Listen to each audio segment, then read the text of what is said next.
Leo gang? How's it going? Welcome to my channel, Tarot by the Intuitive Teacup. That's me. My name is Annie. We're going to read your tarot cards here today. I do general messages here on YouTube. So that means, because they are general, not every message, every week, every time will resonate with every single Leo out there. I'm coming to this reading with an open heart, an open mind, realistic expectations though. If it's not your message, that's okay. Don't be offended. It won't be every time. That being said, is my goal, my aim, my intent that something in this reading will be helpful to you, motivate you, empower you, inspire you. That's what I like to do here on my channel, okay? So let's connect with those Leos out there interested, getting some tarot advice or guidance this week. My Leos, you guys, of course, are responsible and accountable for all your own decisions, so just bear that in mind. A major decision about work. What's the deal with that? An offer's coming in, but you may have to move to take it, but take a leap of faith. It'll be worth it.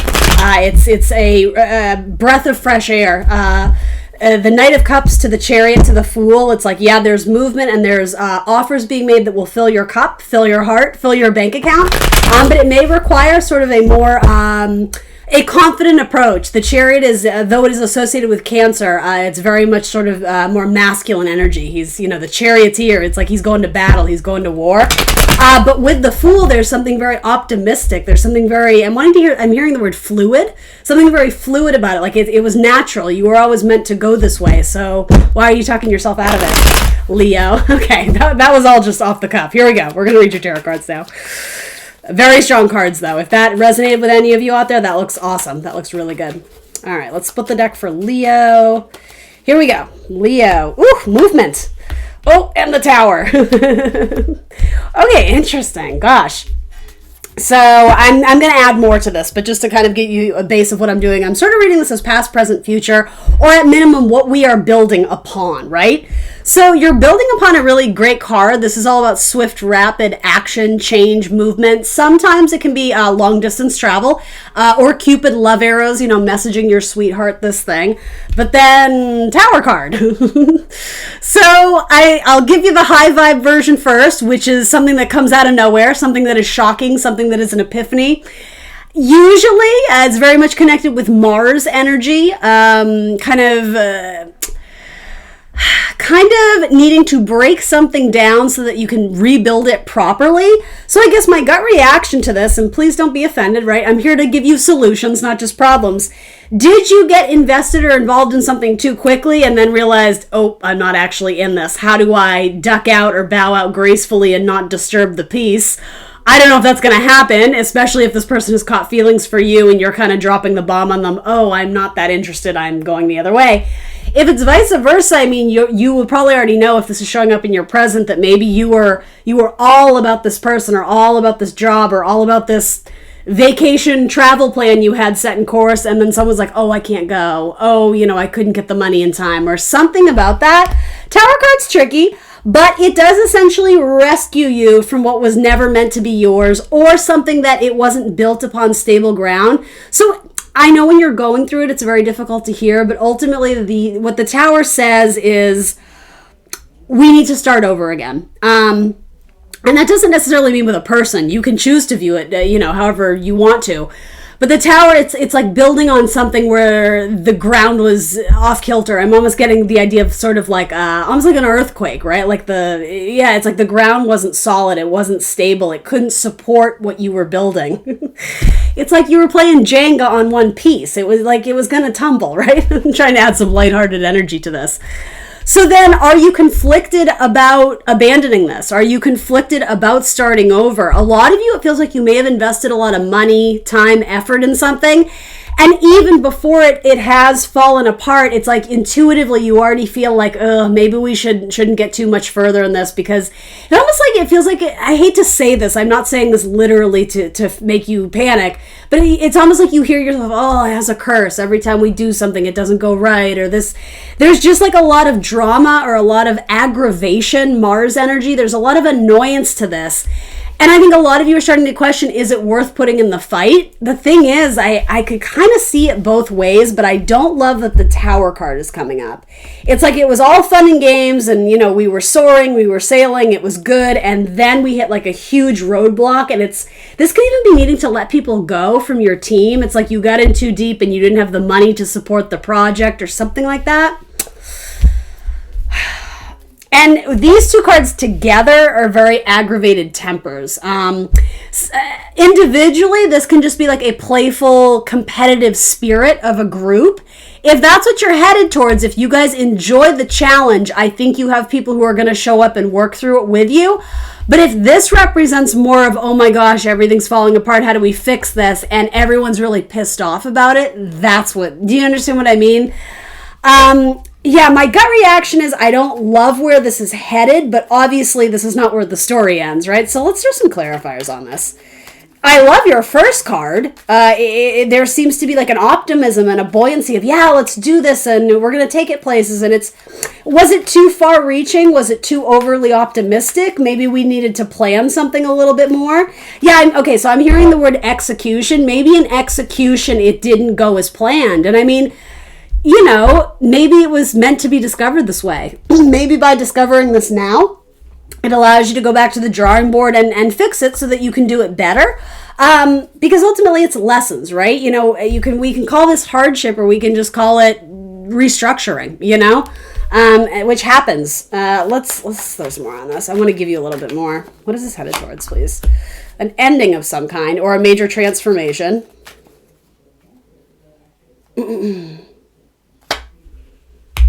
So I think some of you may have left a person or a job very enthusiastically with the promise of what was next. And some of you may have started to realize as you got involved in this new project, this new team, this new relationship, you're actually like, oh, I kind of wish I had held on to the old one.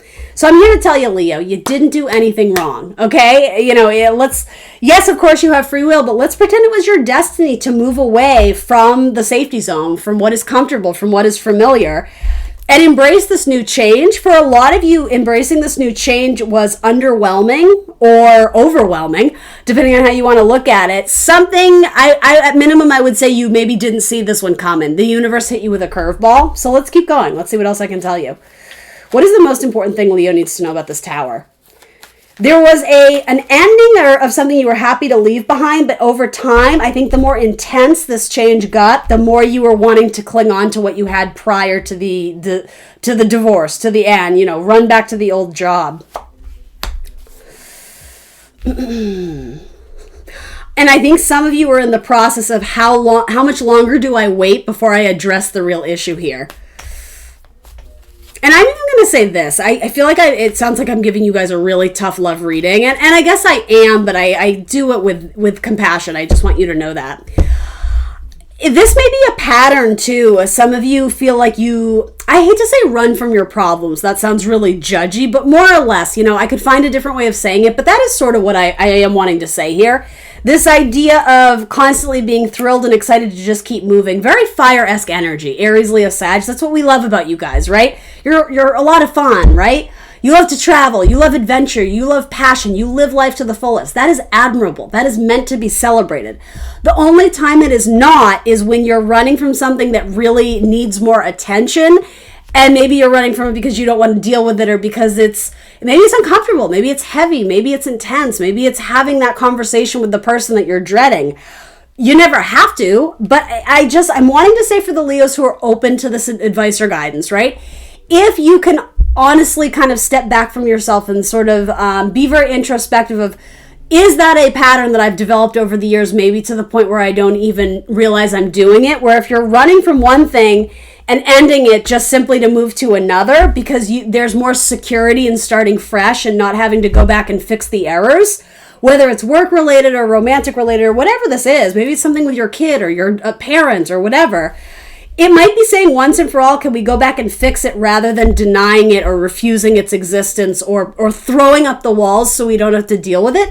Because this really does need to be dealt with. Who or whatever this is, someone, it's like they're literally standing outside the tower guarding it, but it's on fire. It's like, well, why is this guy just standing there? His duties of guarding it are over. He needs to jump in and put out the fire, or he needs to run and call the cops, right? Like there's action needs to be taken here, but it's almost like you're watching it burn.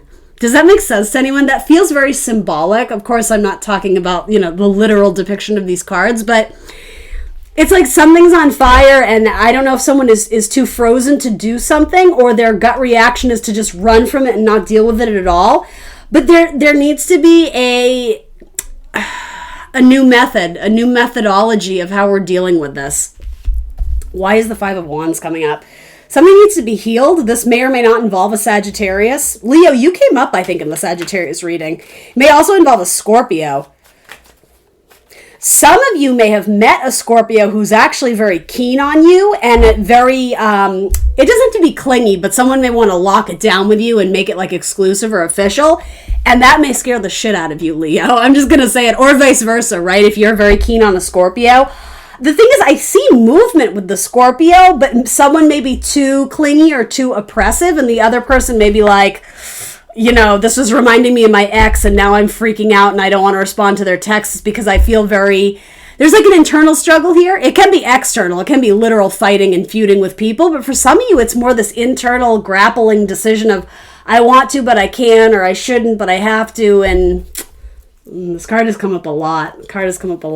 It definitely came up in Saggy's reading too. So there may be some crossover between this one and the Sagittarius reading I just did. If you resonate with that sign at all, you might want to check it out. Why the Five of Wands?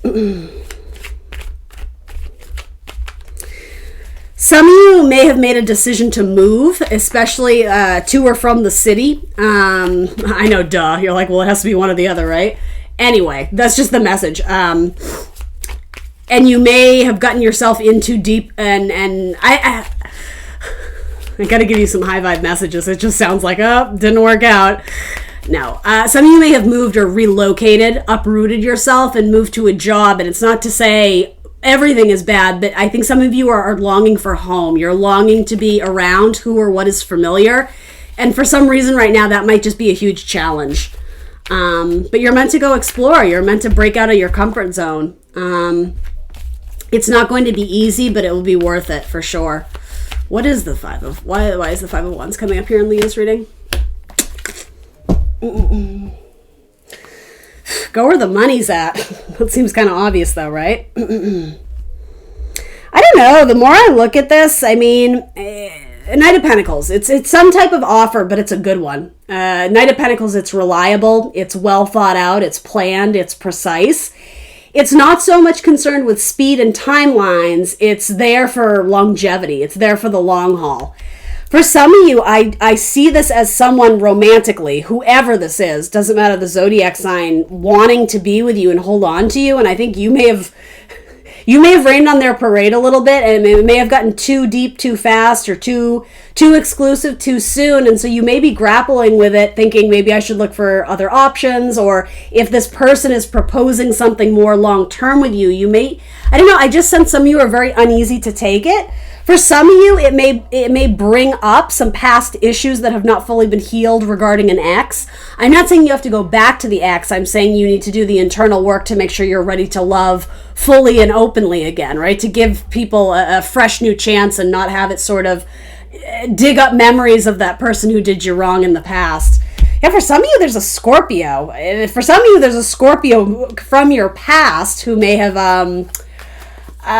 reached out to you unexpectedly, and if that's the case, I think you're going to block them, or you may have already. You may have bumped into an ex from your past who didn't treat you well, and it may be bringing up a little bit of uncomfortable energy. All right, this is a little bit all over the place. You're right. I'm sensing that as well. I'm sorry for the lack of precision, but that's how it goes in tarot. What does, I almost called you Scorpio. That's funny. The two fixed signs, Scorpio and Leo. Interesting. Very interesting. All right. So what you need to release, what you need to step away from or not lean into so much, what I'm calling my release versus embrace, your fear of the unknown.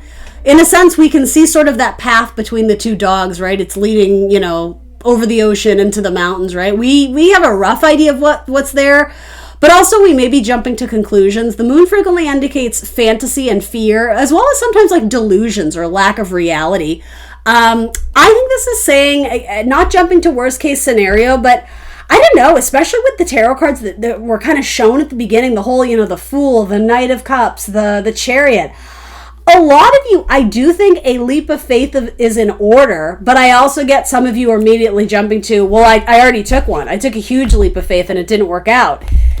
Do you know that, though, or are you selling yourself short? Are you calling it quits too soon? I don't think this is saying abandon, I think it's saying you can't stand there and watch the tower's lit on fire. It's coming down. It's like we have to do something. We have to take action to fix this. If it's up and leave, that's an option, but there's other options, and I think that's what you're being asked to do. I think you need to approach this with being very solution-oriented. And even if you don't know the answer, you likely don't, it's about trial and error. You have to do what is best to fix the situation from the bottom up, at its core, not slapping a Band-Aid on it, not doing small damage repairs. It really, to me, it's like we have to restructure it all and start fresh and build over again. And for some of you, this is a relationship, right? You have Scorpio, Pisces, maybe Aries showing up here. But don't let fear drive the bus or the car, right? You need to be driving the bus. That's you. And as dumb as it sounds, very kind of like psychological perspective, you have to negotiate with your fear. Your fear is ultimately there to protect you from danger, from harm. But I think you really need to reassess, well, is it that type of danger or harm, or is it more insecurity fear? Because that is conquerable, very much so. Our fear serves us, but sometimes we let it take over too much, and we have to try and negotiate, reason with our fear, right? Really break it down, right? Be introspective. Where is this fear coming from? Oh, it's stemming from my past relationships. It's stemming from that ex who didn't treat me well, and I'm worried that it's gonna, again, blocking your blessings. The delusion of what has been will always be. I think you need more clarity on that, but I almost sense there's no going back. You have a lot of substance and material to work with now. It's about gaining progress. Slow progress is still progress, but you do have to work through those conflicts. I don't think this is about abandoning it. I think it's about reordering it and restructuring it, but I think this is about working through the problem and resisting your desire to just flee, to just up and leave, to just abandon it. Again, whatever or whoever this is, I think you are being challenged by the universe to stick it out and actually come to a long-term solution, Leo. I know this is a heavy one this week. If you're still here, I appreciate you.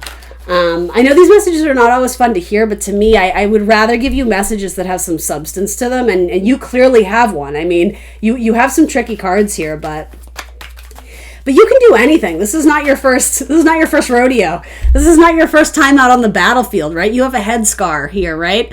The wounded warrior, he's done this a time or two. He knows what he's doing. But have you really learned the lessons of what has transpired in the past? What are you making out to be the monster? I think you guys are anticipating or dreading something, and it's not as bad as you think it is.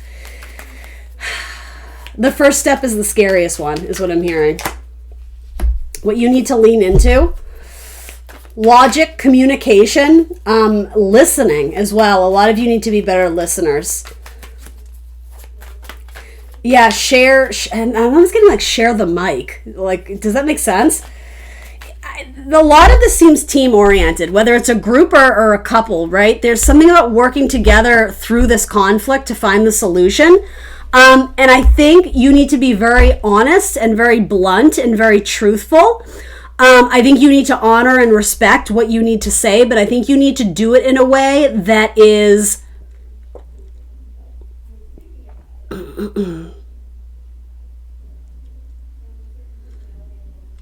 It needs to be tactful, but emotions are not what's most important here. It's almost like you need to separate yourself from the emotion of it all, and that might be difficult because you may have a turbulent relationship with this person where they do trigger that emotional reaction from you, you're being asked to lean into the more logical side of your personality. And we have to remember, truth, justice, honesty, that's really important.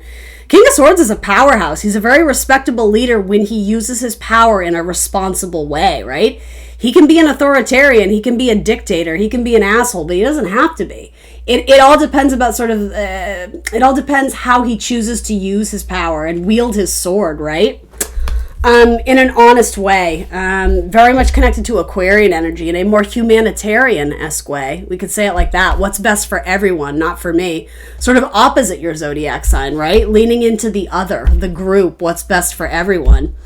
And if you haven't been doing that, just play devil's advocate. Maybe it's the flip-flop. Maybe if you've been too generous to the group and everybody else's ideas, maybe universe is really encouraging you to find that vote of confidence in yourself and step up and sort of almost command the attention to take charge, to take some sense of leadership to help the group or help the people out of this difficult situation. I like this. I like this a lot. Give me one more on that. We'll wrap it up. The fire signs are trickier this week. They're a little confusing. So we have a lunar eclipse in Sagittarius later this week. So a lot of intense energies. See where Sagittarius falls in your chart. That area of life may be of particular significance to you, especially in terms of what needs to be released or left behind. The South Node is sitting in Sagittarius, so when there's eclipses there, it usually represents a loss of some kind. It doesn't have to be death, right? You can interpret that in many ways. Could be a loss of responsibilities, so giving up responsibilities at work or in a relationship. It really is to help set you straight. It's the blessing and a curse from a universe, because if you've been slacking in that area of your life, it's going to hit you hard, but it really is to align you to your future path, to your destiny, and you will get there. Even if you feel uncertain or, again, grappling, confused, it's a complicated decision. You're right, it is. That's why it's so important that you do face it and move forward with it. Yeah, this is a partnership. It might be between you and an air sign, Gemini, Libra, Aquarius. Something to do with authority, a boss, a leader. Some of you are being asked to step up and lead, especially if you've been more comfortable, wallflower, or one of the whole team. A lot of you, you're meant to step up and lead the group. I just see that. There could be a very strong collaboration coming in. Some of you are being asked to seek counseling or advice from someone in high authority or high power or command. I'm hearing all these kind of big, powerful terms. Some of you may need to have a very important conversation with your boss or supervisor. Others of you, there could just be a very strong collaboration among air and fire signs right now. So look out for that wherever it could be helpful to you in a family dynamic, coworkers, relationships. Hell yeah for my same-sex couples too. Fire and air are looking really strong this week. This is essentially what universe is saying. It's okay to utilize this more. Lean into this. This will be helpful to you to get through whatever this is. It's a collaboration. There's two people showing up. So, all right, Leo. That's what I got for you this week. Please remember to like the video, subscribe to my channel if you have not already, and I will see you next Tuesday for more tarot. Bye, guys.